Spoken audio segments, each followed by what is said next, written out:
packing barang nih. Rencananya tuh 2 atau 3 hari lagi mau diangkut pulang ke rumah aja lah gitu kan. Pas saya lihat ke atas itu muka almarhum. Saya kaget bang. Saya kaget. Pas saya kaget itu saya lemas nih bang. Mata saya gelap. Tapi di pas saya mata gelap itu saya sadar ngerasa. Tapi di situ tuh ada omongan. Kamu jangan ninggalin aku ya.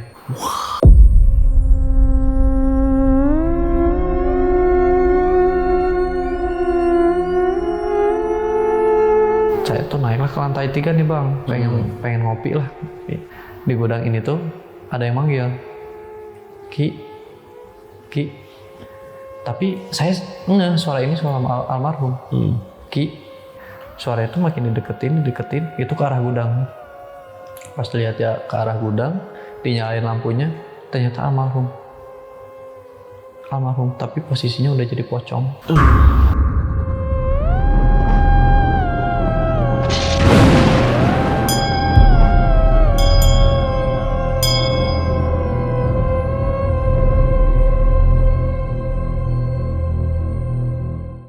Halo sahabat lonceng di rumah, malam ini bakal ada cerita dari seseorang yang ngalamin kejadian horor, yaitu diteror kekasihnya sendiri atau diteror almarhum kekasihnya yang meninggal karena suatu sebab ya. Tapi sebelumnya kenalan dulu sama orangnya di sebelah gue, udah ada Oki. Halo Ki. Halo. Widih, orang Jampang Sukabumi datang ke Bekasi nih jauh-jauh. Jauh ya tadi? Jauh lumayan. 5 jam dari Sukabumi. 5 jam. Datang ke Bekasi buat mau nyeritain kejadian horor yang dialamin. Waktu itu tahun berapa ini? 2023 sampai 2024. Oke, belum lama, baru kemarin ini kejadiannya. Dan sorry Ki ya, mau nanya, ini udah nggak apa-apa diceritain? Maksudnya agak sensitif nih ceritanya. Jadi mohon maaf sebelumnya buat teman-teman, saya di sini bukan untuk membongkar aib atau membuka aib orang lain juga. Di sini saya udah konfirmasi sama keluarga almarhum. Dan namanya udah saya samarkan. Namanya disamarin. Jadi saya di sini hanya untuk bercerita pengalaman aja sih. Beredukasi. Pribadi ya. Iya. Dan ini bener ya, waktu itu memang berarti mantan pacar ini yang meninggal ya? Jadi ditinggalin karena memang sudah pulang duluan lah gitu bang. Dan ini katanya kejadian horornya lumayan, maksudnya lama nih, berentet nih. Berapa bulan waktu itu kejadiannya, nerornya ini? 3 bulan. 3 bulan ya? Itu yang ngalamin kejadian horor katanya nggak cuman lu doang, siapa aja? Iya, ada teman gua, Bang Roni, Bang Deden, gitu kan. Terus Bang Randy. Oke. Terus ada nih ceweknya Bang Roni. Oh ya, pokoknya teman-teman, terus keluarga sendiri. Kalau keluarga dari pihak almarhum abangnya. Oh, abangnya ada. Abangnya. Okay. Terus kalau dari pihak keluarga gua itu adik gua.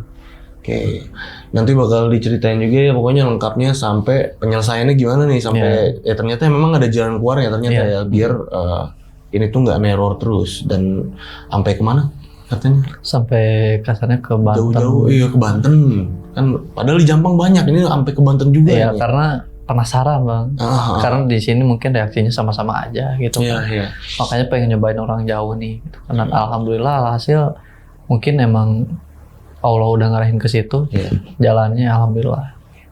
Ya, dan ini nanti diceritain detailnya gimana buat sahabat lonceng yang penasaran sama cerita ini, nonton video ini dari awal sampai habis, jangan ada di skip. Dan buat kalian yang belum subscribe Lonceng Misteri, buruan langsung subscribe Lonceng Misteri biar Lonceng Misteri makin berkembang. Dan oke, langsung kita mulai ya ceritanya.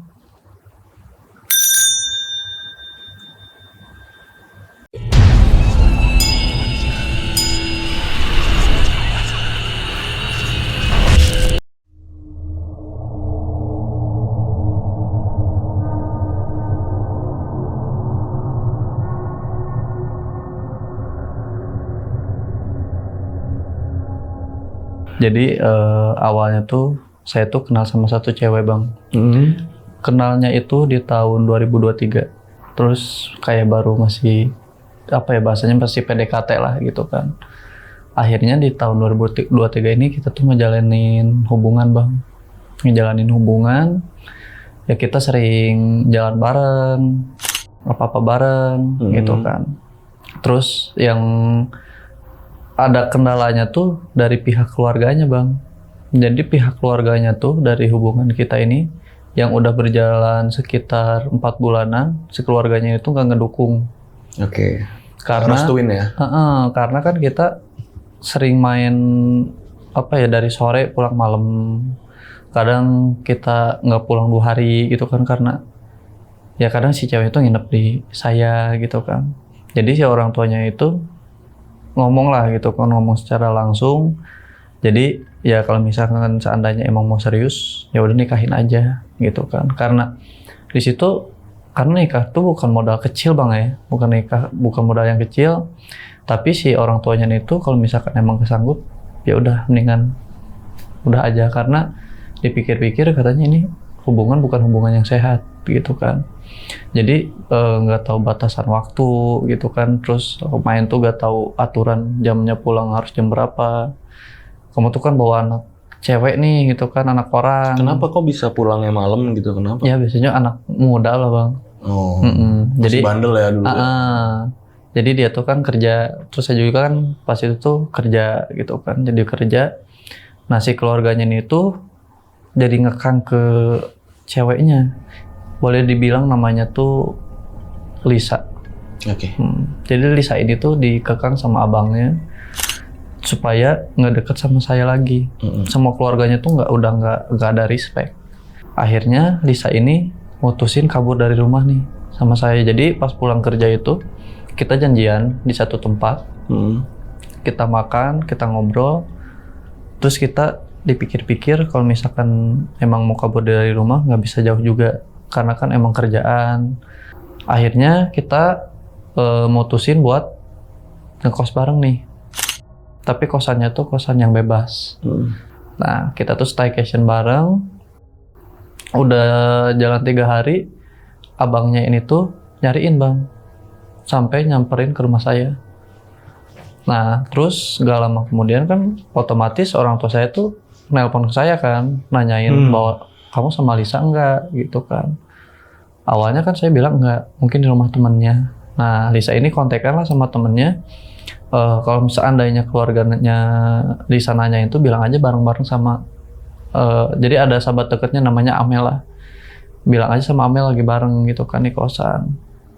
Nah akhirnya dari situ tuh ya yang namanya kita tinggal bareng sama cewek Bang ya, terus ditambah kita staycationnya kosannya bebas gitu kan, ya sesama lawan jenis ya mungkin suka pada suka ya, timbul rasa nafsu, melakukan hal yang ini, main ludo ya, main ludo bareng. Iya. Terus udah 2 minggu kemudian ini tuh Lisa ini telat main. 2 minggu nih? 2 minggu telat main. Waduh.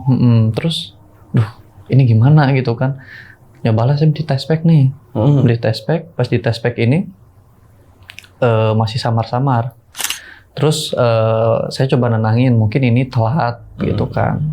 Biasanya kan telat 3 minggu juga kan orang biasa gitu kan. Coba nenangin. Terus pas mau ke 16 harian di test pack lagi nih. Positif. 2 strip tuh? Iya, waduh. Kacau nih gitu kan.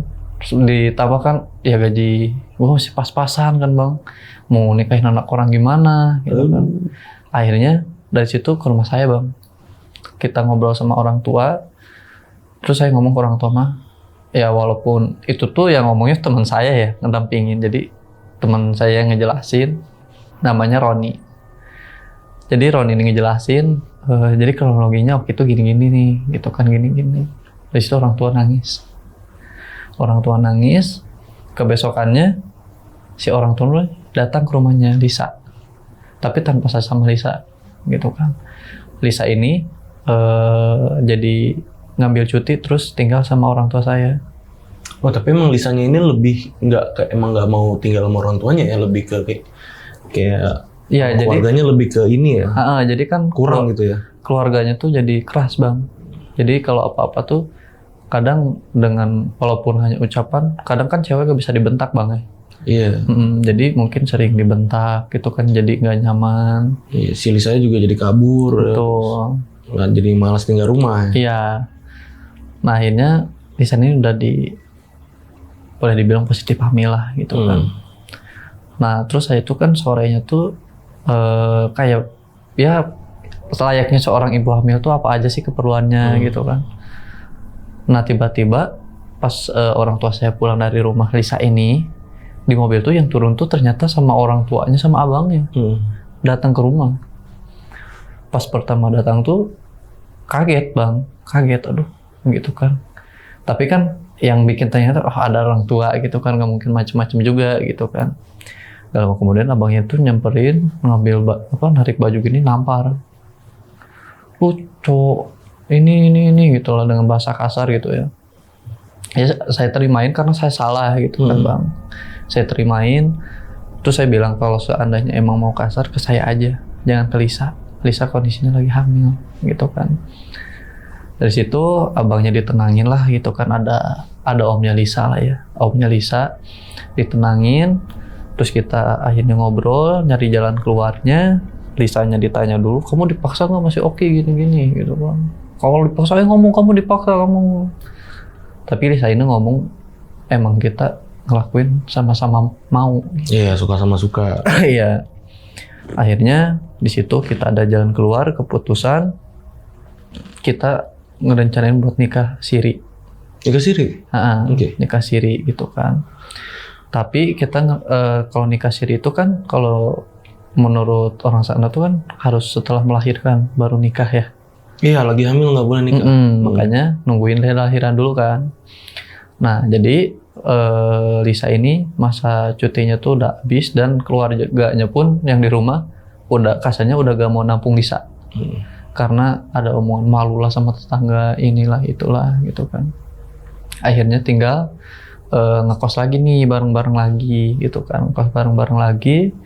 Lisa mulai masuk kerja lagi, saya juga masuk kerja lagi seperti biasa. Tapi Lisa ini tuh dari mukanya tuh setiap pulang kerja tuh pucat, kayak lemas gitu kan. Terus kan kalau misalkan seandainya pulang kerja tuh saya tanya, kamu kenapa, capek gimana gitu kan. Terus saya rekomendasiin ke Lisa tuh udah resign aja gitu kan. Tapi Lisa ini tetap gak mau, karena ya mungkin ya ini wanita yang paling sempurna yang saya temuin bang ya. Jadi mikirnya tuh nanti kan biaya nikah gimana kalau nggak bareng-bareng gitu kan. Ya kita harus mikirin buat kita juga gitu kan. Jadi jangan saling egois, kita harus saling gitu kan. Kita harus bisa berdiri bareng-bareng. Terus hari ketiga masuk Lisa kerja ini, Amel ini nelpon ke saya. Itu jam 12 siang, Lisa jatuh di dapur. Aduh. Di situ pendarahan dong. Pendarahan, terus dibawa ke bidan. Awalnya tuh kata bidan tuh, oh ini nggak apa-apa, cuman ngeplek aja gitu kan. Cuman kalau sebisa mungkin bisa di rumah dulu, jangan ada aktivitas, istirahat. Nah dia istirahat 2 hari, saya tetap kerja. Tapi setiap saya pulang kerja tuh mukanya itu lesu bang, lesu kayak capek, pucat gitu kan. Terus saya mutusin ngajakin ke dokter gitu kan, ke dokter lagi tetap gak mau. Setiap malam itu dia tuh apa sih kayak meringis sakit, itu sakit. Dari situ kan saya khawatir bang ya, maksudnya takut kenapa-kenapa. Akhirnya saya paksa dibawalah ke dokter. Pas kata dokter ini tuh udah keguguran dan harus dikuret apa sih? Dikuret kan. Harus dikuret, harus diangkat. Oh udah keguguran ya? Ya ampun. Nah dari situ nangis tuh bang, shock, nangis kayak kehilangan gimana sih bang, nangis sedih banget lah. Pas udah selesai kuret, Lisa kondisinya tuh lemah. Akhirnya di oksigen. Pas di oksigen ini tuh masih mau makan bang, masih bisa ngobrol. Nah terus dari situ udah mulai pemulihan, udah mulai sehat lagi nih ceritanya kan, udah mulai sehat lagi. Pulanglah ke kosan gitu kan, ke kosan. Terus posisinya Lisa tuh kata saya tuh udah resign aja kerja gitu kan. Tapi dari kerjanya itu baik banget nih, ngasih toleransi, kamu gak apa-apa istirahat dulu aja sebulan gitu kan, di off dulu. Kerjaannya juga enak ya. Di off dulu gitu kan. Tapi Lisa ini 2 minggu dari sakit itu tuh masuk kerja lagi. Oh, udah sembuh nih dia? Jadi udah mulai pulih lagi kan. 2 minggu kerja lagi. Terus tiba-tiba di jam 9 itu, mungkin baru 1 jam kerja, Amel nelpon lagi. Lisa ngedrop. Loh, tiba-tiba tuh? Ngedrop. Terus langsung dibawa ke klinik. Di kata klinik itu, pas dikoret itu ternyata Lisa ini punya gejala asam lambung. Jadi punya penyakit mah. Nah dari situ tuh harus rutin obat. Harus rutin, jangan sampai kelewat. Nah pas ini tuh malamnya ini, karena Lisa kondisinya makin pucet bang ya, kembali ke kondisi awal, lemas, makan gak mau ya, akhirnya diinfus lagi, dibawa ke rumah sakit. Nah si orang tua Lisa ini tuh datang ke rumah sakit nih, tapi datangnya tuh cuman kayak, kamu sakit apa gitu kan, terus kamu kenapa sih, katanya kan sakit kok sampai gininya, kamu emang gak dikasih makan, masih oke gini-gini. Enggak kok, katanya emang aku sakit aja gitu kan. Nah akhirnya Lisa ini pas malam-malamnya ini tuh kondisinya tuh apa sih, kayak kalau misalkan pakai alkoper tet itu loh. Jadi detak jantungnya tuh udah mulai di 82, terus turun lagi ke 79, naik lagi 80, 79. Terus akhirnya jam 3 pagi Lisa ini dinyatain meninggal dunia. Innalillahi. Ya karena lambungnya nggak kuat, terus nggak ada masukan nasi juga kan. Tapi sebelum meninggal ini sempat direkomendasiin sama dokternya tuh makan minum tuh lewat selang. Tapi Lisanya nolak, gak mau. Terakhir tuh saya ngobrol sama dia tuh nangis. Aku pengen tidur, aku pengen istirahat. Gitu kan bang, oh ya udah nggak apa-apa tidur gitu kan. Terus saya keluar nih bang, saya keluar ngerokok. Terus paling 5 menitan bang, 5 menitan. Pas saya masuk lagi, dia megang tangan saya kuat. Tiba-tiba pas ini udah menghela nafas terakhir. Akhirnya jam 4 tuh dibawa ke rumahnya buat dimakamin. Orang tuanya Lisa ini, ibunya itu ngamuk ke saya bang. Ini semua gara-gara perbuatan kamu, anak saya nggak ada, gitu kan. Pokoknya semua salah kamu, gini. Wah, pokoknya saya abis dicaci maki bang. Tapi ada omnya yang bijaksana, yang tegas lah. Ini bukan kesalahan dari cowok atau ini kan semua kesalahan, emang salah semua. Nggak ada yang bisa dibenarkan, gitu kan. Mungkin ya Lisa begini emang harus takdirnya kayak gini, gitu kan. Terus jam 6:30 kita sholatin, terus ada acara pemakaman. Abang itu ngomong nanti selesai habis sholat maghrib kita ngadain pengajian di rumahnya Lisa ini. Terus dari situ untuk semua biaya pengajian ditanggung sama orang tua saya bang, ditanggung sama orang tua saya. Nah kita tuh ngaji tuh paling kan sampai ke 7 harinya ya, paling di awal nanti ambilnya di akhir gitu kan. Kita ngaji sehari itu, pas kita awal ngaji itu nggak ada kejadian apa-apa tuh bang. Kita ngaji, tapi saya dari pulang pengajian itu tuh nggak pulang pure ke rumah, ke kosan. Di kosan ini tuh kayak kita kemarin masih di sini bareng-bareng gitu kan, masih bercanda, makan bareng, apa bareng. Kok sekarang malah ninggalin sih gitu kan, kayak dibilang depresi gitu kan. Di kosan murung, apa-apa murung. Terus karena emang kontrakannya ini tuh tadinya mau saya tinggalin, cuman kan masih ada sekitar 3 mingguan lah ya. Maksudnya kalau ditinggalin kan sayang. Akhirnya ya mau gak mau ditempatin dulu lah kosan ini sampai habis kontraknya gitu kan. Nah kebesokannya ini tuh saya tuh pengen beres-beres kosan gitu kan, beres-beres kosan karena emang rumah tuh berantakan banget. Nah saya tuh bangun tuh jam 2 siang, terus saya mulai beres-beres rumah tuh jam 3:30 bang. Jam 3:30 udah selesai beres-beres rumah, terus udah dicuci-cuciin. Terus saya tuh ngepel dari depan rumah sampai ke dapur. Jadi posisi rumahnya itu ini ruang tamu, ini kamar, ininya tuh ngeblong ke belakang tuh dapur, langsung ke WC. Nah, jadi ngepel tuh dari depan rumah, set ke belakang sampai ke dapur. Pas di dapur ini tuh, saya tuh ngedengar suara almarhum. Jadi kan biasa manggilnya tuh yang gitu ya. Itu tuh jelas banget dari belakang kamar mandi tuh manggil yang. Tapi kan di situ kayak ini halusinasi nih, itu kan nggak mungkin itu kan halusinasi ini pasti. Ya udah selesai ngepel itu mau ke maghrib tuh jam 5 lewat, pengen mandi terus pengen sholat gitu kan, ngedoain apa, terus mandilah ceritanya tuh. Saya tuh apa sih nyalain kontak air, kalau airnya tuh kan berisik bang ya, kayak saatnya itu gitu kan. Pas saya lagi mandi itu tuh si suaranya tuh mati. Saya kira ini korslet nih gitu kan dari kabelnya. Pas saya benerin keluar itu pas saya cetrekin kotaknya itu emang mati kan. Akhirnya saya cabut karena takut tambah korslet. Pas saya lanjutin mandi itu tuh jadi kan ini tembok tuh kan langsung kamar ya. Jadi ini kamar mandi di batas sama tembok langsung kamar. Di kamar itu ada suara almarhum lagi nyanyi. Ya.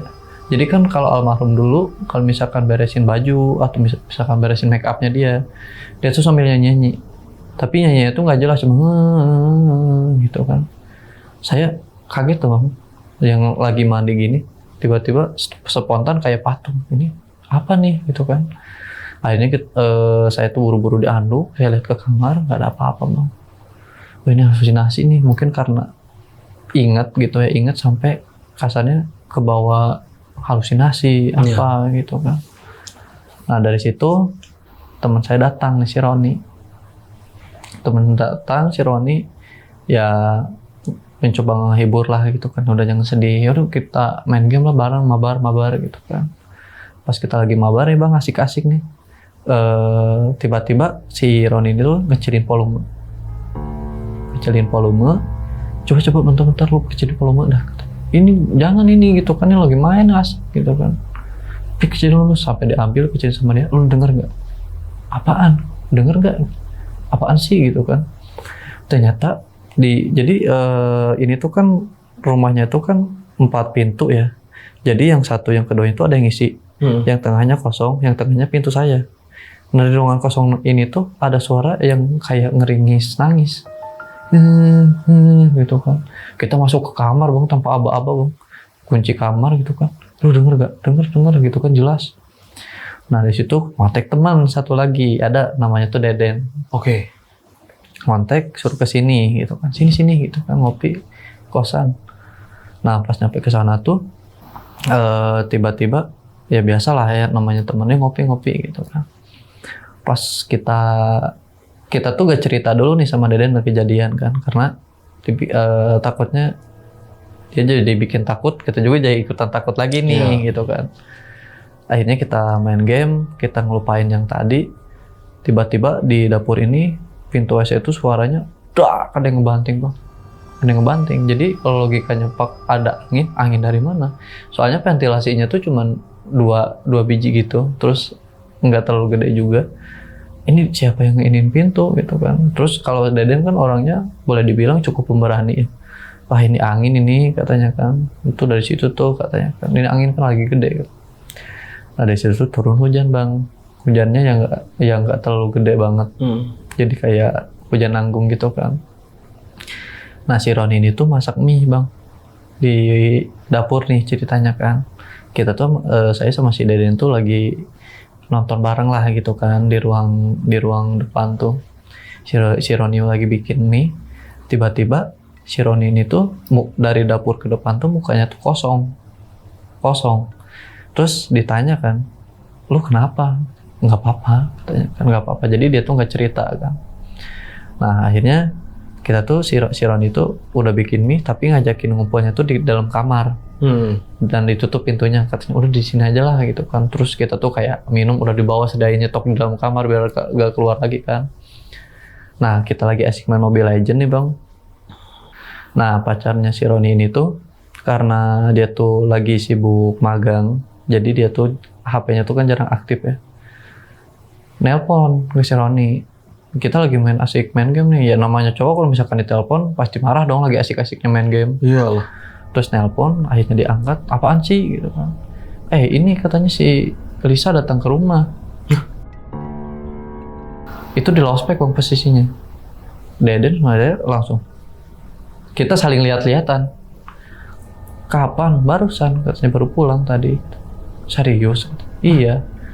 Terus mau ngapain ke situ? Gak tahu, katanya nyuruh datang ke rumah aja.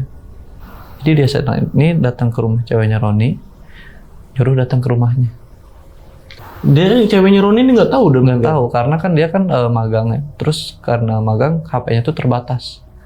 Jadi jarang buka HP kan. Padahal Roni itu mungkin belum sempat cerita kan, karena emang siangnya tuh kan bantuin saya ngurus pemakaman, ini itu kan.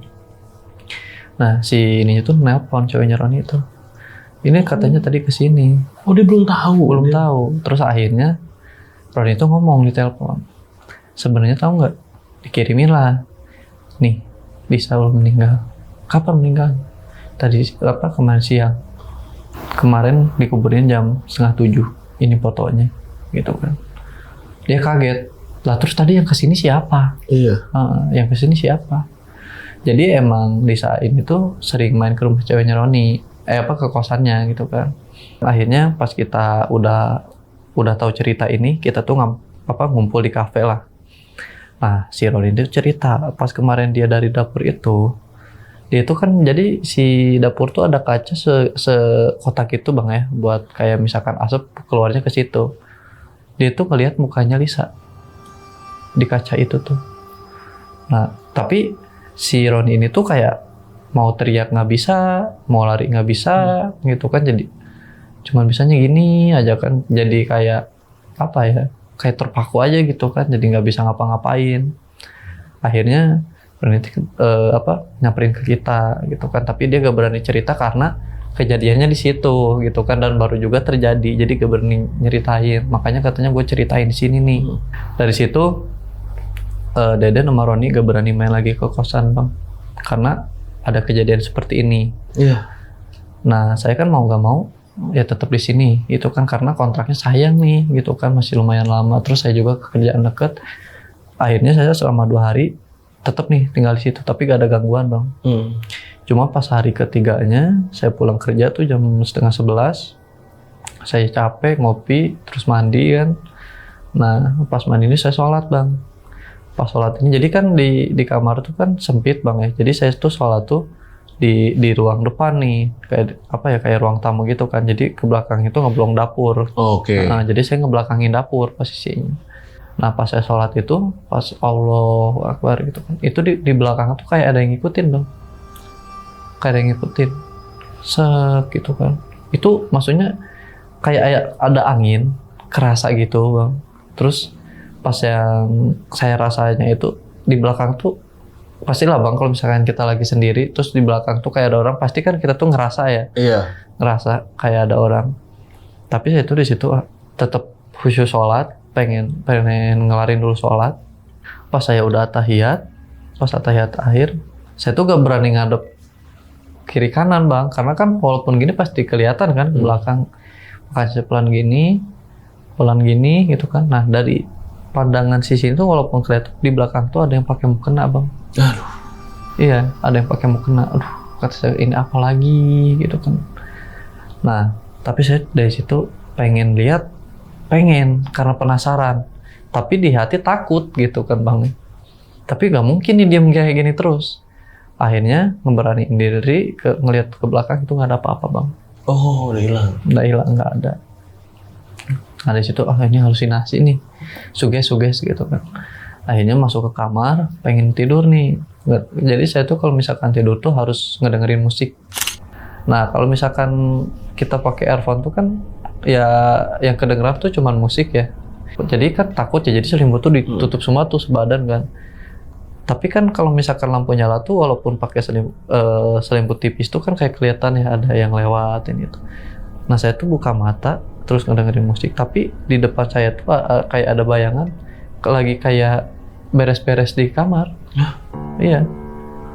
Jadi pas ditutup itu tuh kan kelihatan bayangannya tuh. Di ini tuh kelihatan bayangan bang, lagi beres-beres, balik ke sini, balik ke sini. Duh apa nih gitu kan. Kenapa ya gitu kan. Apa gue selama ini salah atau gimana? Akhirnya di situ nge-WA teman kerja atau apa gitu kan. Sini tuh cepetan nih, urgent gitu kan. Ada apaan, sini aja urgent gitu kan. Pas nyampe Adalah satu teman gitu ya, namanya Randy, datang ke situ. Kenapa lo? Gue gak enak badan nih, tolong dikerokin gitu kan. Alasan gue kan, tolong dikerokin. Kerokin lah, udah lu nginep sini aja ya temenin gue. So, ya udahlah gitu kan. Nah, gue tidur karena emang gue mungkin abis kaget gitu ya, udah 2 kejadian kayak gitu. Akhirnya gue tidur. Mumpung ada teman gue nih si Randy gitu kan yang begadang. Kebetulan besok itu si Randy itu shift 2. Gue tidur. Nah, pas gue tidur ini, si Randy ini tuh di luar. Jadi saya tuh kebangun jam 4. Si Randy itu di luar. Tapi si Randy itu ngobrol. Kata saya, ini ngobrol sama siapa gitu kan. Kirain ada teman yang lain datang atau gimana gitu. Pas saya mau samperin keluar, si Randy ini nutupin pintu kan, ngunci pintu. Terus saya tanya dong, lu ngobrol sama siapa Ren gitu kan. Gak tahu, katanya ada cewek katanya kan, tapi pakai ini apa, nggak kelihatan mukanya, nggak jelas mau ngapain gitu. Gak tahu nih, ngeterin ini katanya, kayak barang itu bang, kotak. Pas dibuka itu isinya tuh foto saya sama almarhum. Oh, oke. Tapi kita nggak bisa menyimpulin itu almarhum atau siapa ya, karena saya nggak lihat langsung gitu kan. Sedangkan si Randy ini sama Lisa tuh nggak saling kenal. Jadi gak pernah kenal sama Lisa gitu kan. Dan walaupun lihat di sosial media, kita sering update Instastory pun, dia gak pernah kepo nih si Randy ini gitu. Ciri-cirinya gimana? Ya pokoknya cewek, katanya kan cewek, rambutnya panjang ini. Tapi saya juga gak bisa nyimpulin itu almarhum gitu. Nah itu si kotaknya itu foto saya sama almarhum tuh. Tapi kotak itu bukan dari dus atau dari apa bang. Itu tuh dari kayak daun kelapa, kayak dirakit gitu bang. Tapi fotonya jelas gitu. Nah akhirnya kaget kan, karena baru bangun tidur kok udah begini aja sih, ada kejadian ini lagi. Nah dari situ saya tuh ada pikiran pengen pindah ke rumah. Nah akhirnya saya tuh packing barang nih, rencananya tuh 2 atau 3 hari lagi mau diangkut pulang ke rumah aja lah gitu kan. Nah pas pulang kerja, karena emang barang-barang udah di packing, jadi nyisa tinggal kasur aja kan. Kasur, saya tidur kayak biasa. Nah pas saya tidur ini tuh, si lampu nih tiba-tiba mati gitu. Oh mungkin pikiran positif saya, oh ini mungkin emang udah mati gitu kan, harus diganti. Akhirnya saya ke warung, karena di warung tuh emang ke jalan raya tuh akses tuh gak terlalu jauh. Saya ke warung beli lampu, saya pasangin, nyala tuh bang, nyala. Tiba-tiba mati lagi. Nah terus saya kan kira ini konslet nih gitu kan. Akhirnya saya mutusin si kasur tuh dibawa ke ruangan depan, di ruang tamu itu kan. Tidur di situ, tapi gak bisa tidur nih bang malam itu tuh. Jadi ngopi lah, ngerokok. Tiba-tiba di arah dapur ini tuh kayak ada yang jalan. Dek. Tapi kalau jalan sama loncat beda bang. Jadi kan kalau jalan kan tak. Ini tapi suaranya satu kali tek. Gitu. Jadi posisinya tuh ini tuh bukan dari lantai bang. Jadi masih dari kayu. Jadi bawahnya tuh kayak parkit gitu lah. Jadi tek. Suara apaan ya gitu kan. Kirain tikus bang. Pas diintip ke arah dapur nggak ada apa-apa. Hanya mungkin ya tikus atau apa gitu kan. Ya lanjut lah di situ kayak scroll Instagram kayak gitu sambil ngerokok. Tiba-tiba di arah dapur teh ada yang suara gini bang. Shh. Saya penasaran bang. Saya ke dapur. Saya lihat nggak ada apa-apa gitu kan. Nah terus kan di kamar mandi itu bang, jadi kayak ada lubang gitu, kotak ventilasi. Nah, pas itu tuh suaranya makin jelas, tapi makin jauh, shh, gitu kan. Pas saya lihat ke atas itu muka almarhum. Saya kaget bang. Saya kaget. Pas saya kaget itu, saya lemas nih bang. Mata saya gelap. Saya di situ berharap, cuman saya pengen pingsan bang. Saya pengen pingsan dan berharap ini mimpi. Saya terbangun dari mimpi gitu kan. Nah pas saya udah kayak jatuh gitu kan, udah kayak lemas, si muka almarhum ini tuh, tapi kelihatannya tuh raut mukanya tuh sedih. Akhirnya saya udah gelap, gak bisa lihat apa-apa karena kaget. Tapi di situ saya sadar bang, sadar tapi cuma mata tuh gelap, jadi ketidur di dapur. Tapi di pas saya mata gelap itu saya sadar ngerasa, tapi di situ tuh ada omongan, kamu jangan ninggalin aku ya. Iya bang, itu jelas banget bang, jelas banget. Nah akhirnya kan saya nggak tahu tuh bang kelanjutannya kayak gimana kan. Kebesokannya yang bangunin saya si Roni. Itu jam 9 pagi. Kalau pintu emang nggak dikunci ya? Enggak, karena kan masih ngerokok. Oh belum sempet kunci. Jadi kan kalau misalkan ngerokok, pintu nggak dibuka, jadi ini dong asapnya gitu kan. Itu ngeblak gitu? Iya, jadi setengah itu. Nah, karena mungkin dikasih tahu sama tetangga mungkin ya, ini si Oki mungkin tidur di dapur, kenapa? Akhirnya dicek lah sama si Roni kan, dibangunin sama si Roni, lu kenapa tidur di dapur kayak orang gila gitu. Tapi malam tuh ngimpi nggak ya gitu kan, mimpi apaan kata si Roni kan. Udah lah, lu bantuin gua hari ini pindahan gitu kan. Si Roni akhirnya bawa mobil tuh, dibawain tuh barang sama temen kan, akhirnya kita kosongin tuh rumah. Tapi saya sama ibu kosan tuh nggak bilang ada kejadian apa-apa gitu kan, takutnya kan mencemarkan nama kosan kayak gitu kan. Akhirnya pulang, saya kira ini di rumah ini tuh bakalan aman-aman aja bang. Karena udah pindah mikirnya. Karena udah pindah gitu kan, karena ada orang tua, ada adik, ada keluarga lah gitu kan. Ternyata ibu saya juga diteror. Jadi ibu saya tuh diterornya tuh gini bang, di rumah tuh kan ada bel rumah. Yang dipencet tuh, bel elektrik ya? Oke. Jadi itu tuh setiap jam 2 tuh pasti ada yang ngebel. Tapi ngebelnya tuh nggak wajar. Kalau misalkan orang bertamu kan, kalau misalkan nyokap nih misalkan pesan GrabFood atau apa, paling kan teng gitu kan sekali. Ya, sekali. Tapi ini kayak orang marah bang. Tek kayak berkali-kali bang. Dipencetnya tuh berkali-kali. Jadi kan ke dalam tuh tang gitu kan, berisik gak jelas. Gitu. Tapi setiap dilihat dari gorden kaca ini tuh gak ada siapa-siapa bang. Kosong. Ih, aneh banget. Iya. Terus adik saya tuh, jadi posisinya tuh kan 3 lantai nih rumah. Dia tuh ngisi di lantai 2. Depannya tuh kan kayak ngeblong. Jadi jalan komplek tuh kelihatan tuh. Jadi dia tuh kalau misalkan malam tuh emang sengaja si gorden itu gak pernah ditutup. Nah, jadi si adik saya tuh cerita ke saya pas di rumah ini. Jadi kan rumah itu kan depannya tuh kayak ada lahan buat ngejemur baju tuh. Oke.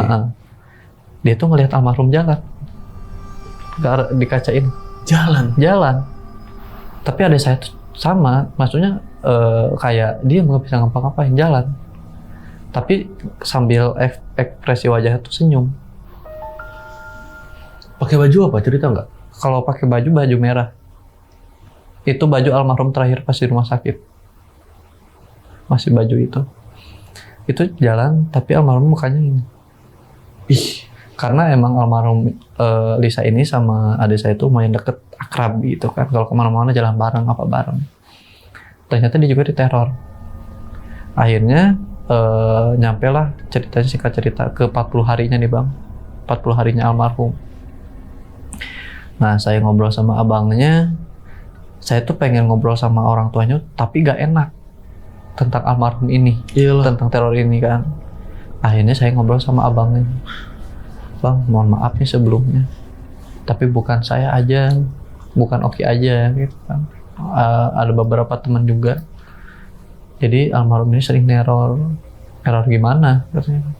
Ya kayak adek gitu kan, adek saya tuh ngejelasin. Bang, saya ngelihatnya gini-gini. Terus teman saya ada yang si ceweknya si Roni ini tuh ngelihat datang ke rumah. Ternyata abangnya juga sama diteror. Abangnya juga ngasih tahu. Gua juga sama kok. Ya kan? Gimana dia? Jadi kalau abangnya itu pas hari pertama selesai pengajian itu. Oh, hari pertama banget nih. Si abangnya ini tuh kan setelah selesai ngaji itu ngopi lah sama keluarga ya di luar. Dia tuh ngelihat almarhum di balik ini pohon.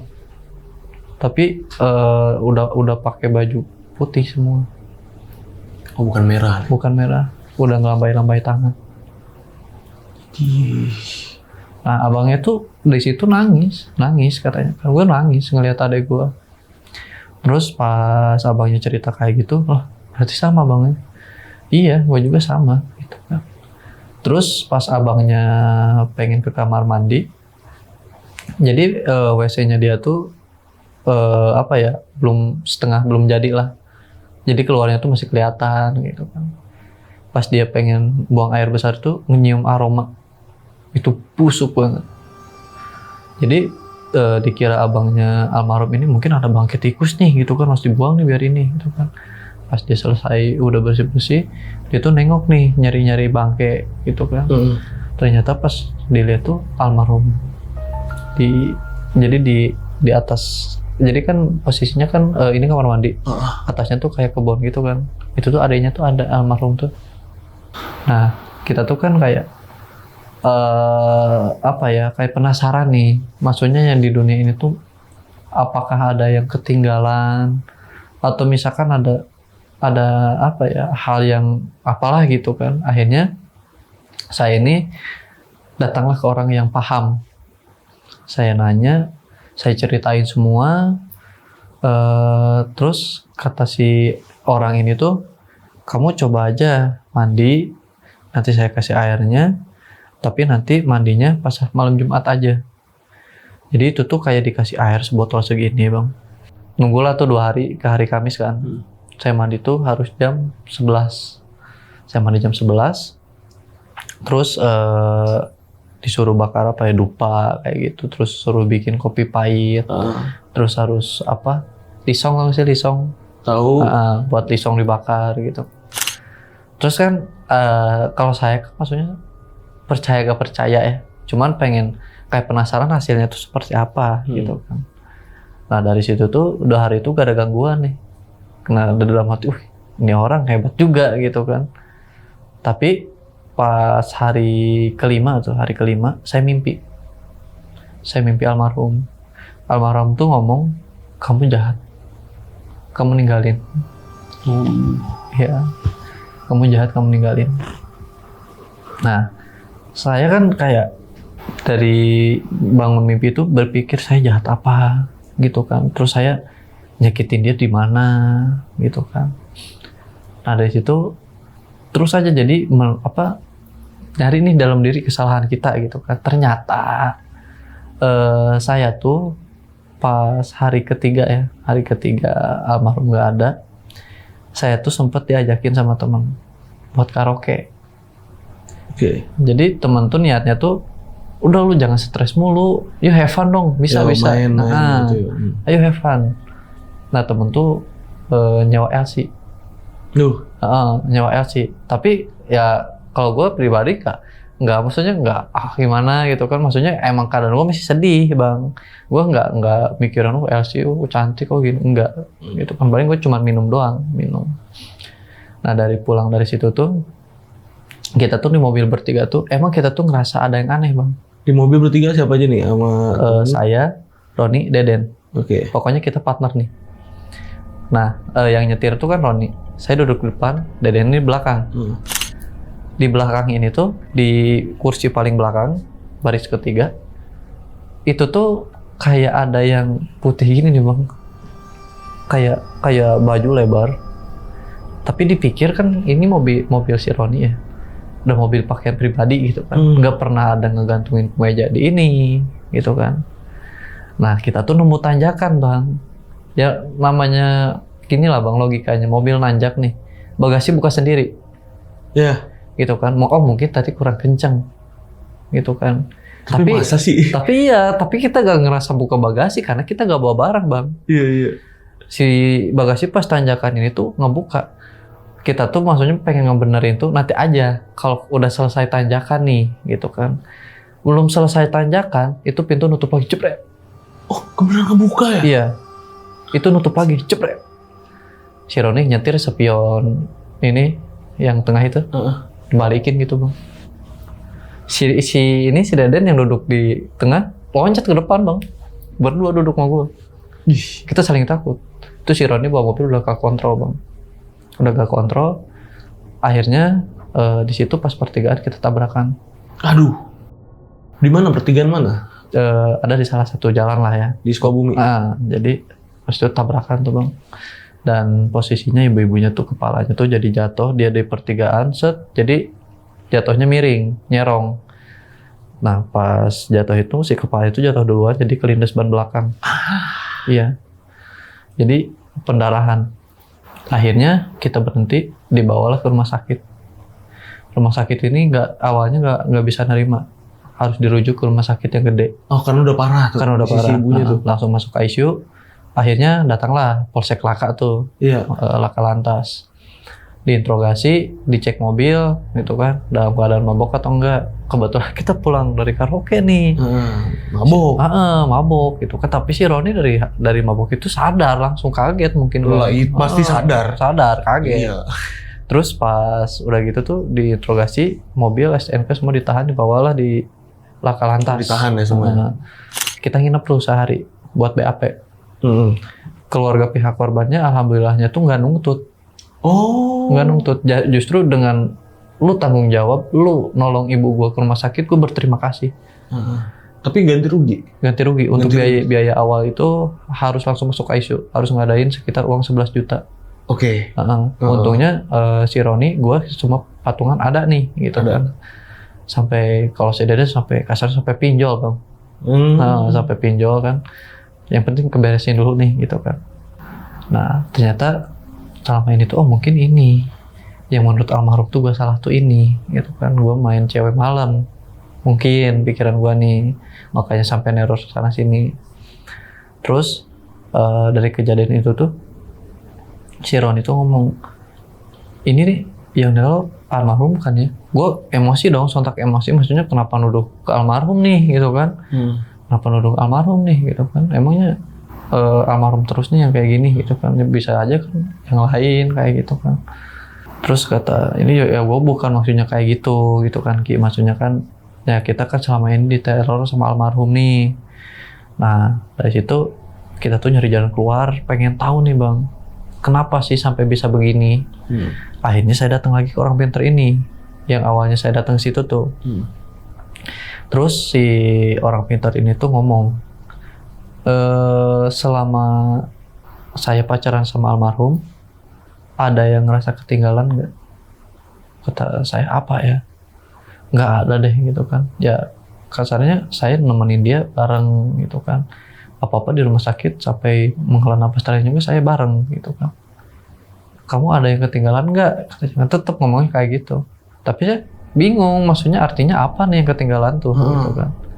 Terus dipikir-pikir ada ini bang, jadi dulu pas tespek itu, jadi si tespek itu tuh ditaruh di sela-sela pintu. Iya. Jadi tespek itu tuh disimpan di sela-sela pintu.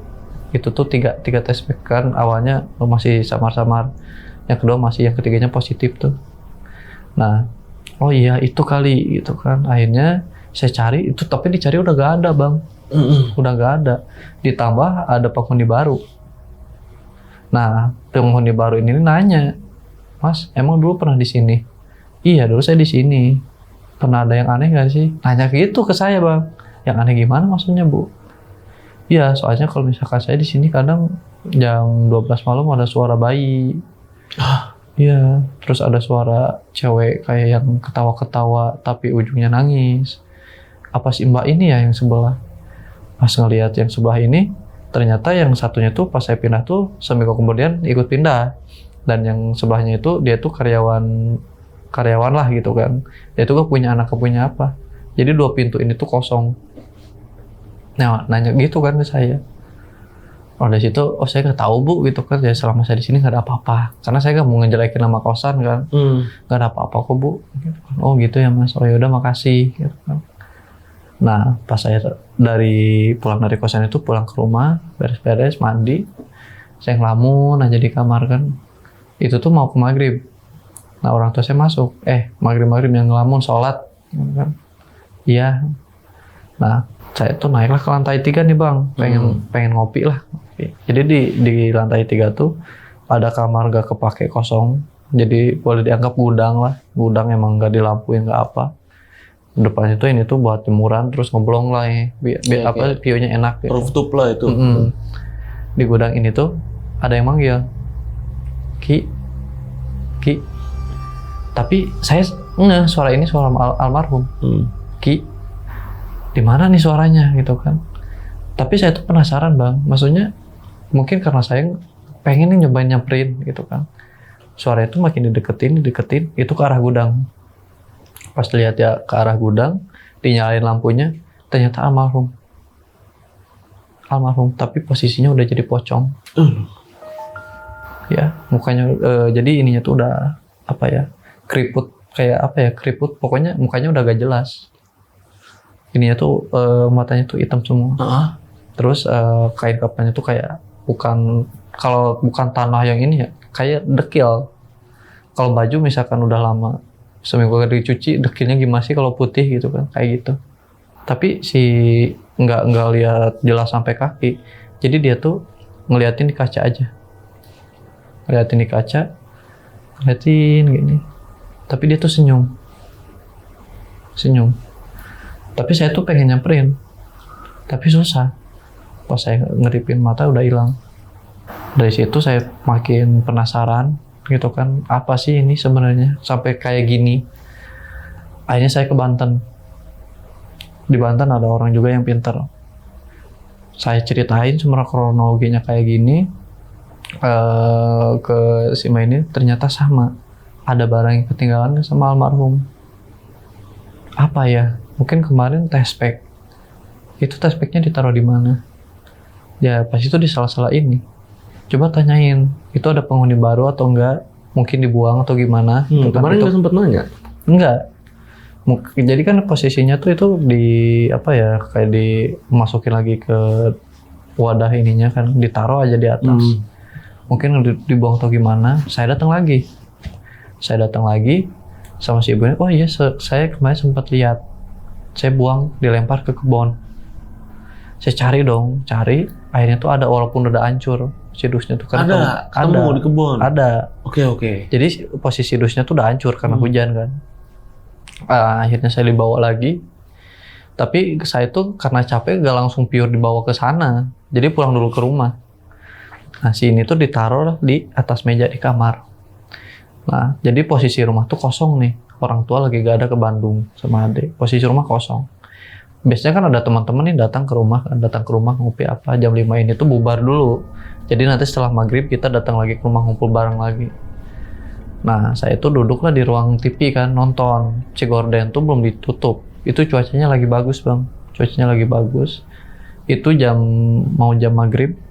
Almarhum tiba-tiba pas saya sontak ini kan, karena ya orang kalau misalkan ngeliat TV terus iklan kan kayak gimana gitu kan. Pas saya ngelihat ke arah kaca, almarhum bang mukanya. Almarhum itu posisi udah mau gelap. Nah saya kan, kok ada lagi gitu kan. Tapi saya nggak takut bang, kayak mungkin udah kayak biasa kan, nggak takut. Terus saya samperin nih, coba nyamperin. Saya makin deket, jadi transparan, membiru, jadi hilang. Akhirnya saya penasaran, kebesokannya datang lagi lah ke orang itu. Ini yang kemarin dicari itu intinya ini, gitu kan.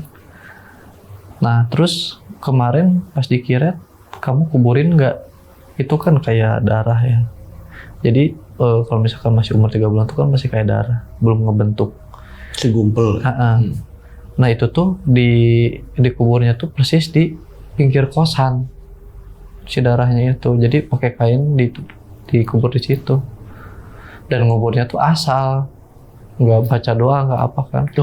Kubur aja gitu kan. Terus almarhum ini mungkin udah punya batin atau gimana kan. Kalau menurut di sana tuh kayak buat tabungan nanti lah gitu kan. Nah akhirnya saya tuh disuruh kumpalan darah ini tuh suruh dipindahin ke pinggir makamnya almarhum. Disuruh dipindahin. Akhirnya saya tuh karena takut ya, nggak berani. Akhirnya saya nyuruh orang, tolong dipindahin ke sini. Nah si tespeknya ini tuh disimpan nih sama orang itu kan. Terus itu posisinya dikuburin di pinggirnya almarhum, si kain ini tuh dikuburin. Nah dari situ saya ngomong di makam, abis ini tenang ya, kita udah mungkin takdir kita sampai di sini, jangan sampai kamu neror kesana sini, kamu udah istirahat, kamu udah tenang, udah enak, udah apa. Nah situ saya nangis bang, nangis sontak, kayak ya mungkin wanita yang paling baik saya temuin bang ya. Gak ada, jadi saling mungkin. Dari situ malamnya tuh saya tuh mimpi almarhum. Almarhum ini tuh bersih banget bang, bercahaya. Dia tuh ngomong kalau seandainya nemuin pengganti aku, ya aku banyak berterima kasih kamu orang baik gitu kan. Ya intinya di mimpi itu almarhum ini kayak mau ngecapin perpisahan bang. Nah saya bangun kan, saya sholat, saya baca yasin ini tuh. Dari arah luar ini tuh, dari kaca ada yang teriak bang, aku pergi ya. Saya ngelihat nih ke arah kaca, almarhum bang. Almarhumnya tuh udah pakai pakaian yang bercahaya banget. Semakin dekat itu semakin kecil hilang. Gitu. Ya mungkin diterornya kayak gitu sih bang, kurang lebihnya gitu ya. Nah dari situ nggak pernah muncul lagi. Terus paling di mimpi aja sih, lebih banyak di mimpi. Lebih banyak di mimpi. Berarti udah nggak ada lagi gangguan tuh setelah itu ya? Nggak ada. Oke. Benar-benar emang terakhir harus dikubur di sebelah ya si bekas itunya. Iya. Dan itu main ke rumah ceweknya Roni nggak ngapa-ngapain, apa ngobrol? Jadi dia cuma datang untuk pintu, nyuruh datang ke rumahnya aja. Oh gitu? Iya. Terus kan kayak nawarin, mau mampir dulu nggak? Aku mau langsung. Jadi kayak cuek gitu. Suruh datang ke rumah. Nah, terus kan ceweknya Roni nanya, ada acara apa? Datang aja ke rumah ya. Oh mungkin mau ngasih tahu kali. Iya. Anjir, merinding gua. Iya. Itu sih bang paling merinding. Iya dia bilang sama temennya kan, mungkin temennya nggak tahu nih main di rumah. Iya. Gitu kali ya, biar tahu. Iya benar.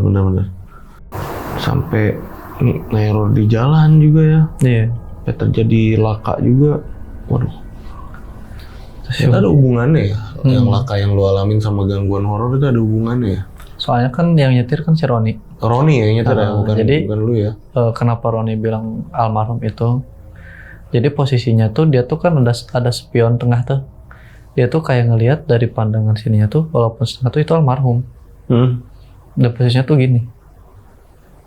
Di jok ketiga. Tapi Roni nggak ngomong. Tiba-tiba si bagasi muka, kan kirain ada yang lupa. Tapi kita perasaan selama di sana nggak buka bagasi bang, karena kita nggak bawa barang. Tiba-tiba ngebuka sendiri, terus kita nyari jalan lurusan mau dibenerin gitu kan, nanggung. Pas masih tanjakan, logikanya nggak mungkin dong bang nutup sendiri gitu kan. Kecuali kalau turunan lah, otomatis pakai ada logika bisa nutup sendiri gitu kan. Ini posisi tanjakan udah nutup ya. Dan sampai sekarang kosnya itu gimana? Kosannya aman ya berarti? Kalau sekarang masih beroperasi, masih.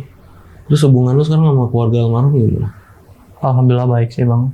Baik, alhamdulillah. Jadi selama untuk pengajian segala macam, jadi ditanggung sama orang tua saya.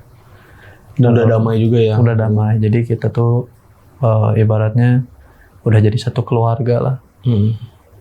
Kemarin juga udah sempat ngobrol untuk ya, jadi si orang tuanya tuh sebenarnya udah tahu masalah anak-anak abangnya diteror. Tapi kalau ibunya sendiri nggak pernah diteror, paling mimpi doang. Kita doain ya Ki ya. Ya. Semoga almarhum tenang di alam sana, dan sahabat Lonjang juga jangan lupa doain juga yang di rumah. Dan thank you banget udah nyeritain ini sama teman-teman di rumah dan sama gue juga, makasih banget. Pasti berat lah nyeritain ini ya kan, namanya orang terdekat ya kan. Ya gue juga ada temen meninggal berat, apalagi lu ya kan. Ya pasangan lah. Namanya pasangan sendiri, istri sendiri, pasti berat banget. Dan buat teman-teman yang udah nonton video ini dari awal sampai habis, ya gimana nih pendapatnya? Bisa tulis di kolom komentar. Kalau kalian suka sama video ini, jangan lupa di like videonya. Dan buat yang mau cerita juga datang langsung ke Studio Lonceng Misteri. Caranya gampang banget, kalian bisa klik link di deskripsi di bawah video ini ya, langsung aja. Oke, akhir kata gue Gilang izin pamit. Oke juga izin pamit. Wassalamualaikum warahmatullahi wabarakatuh.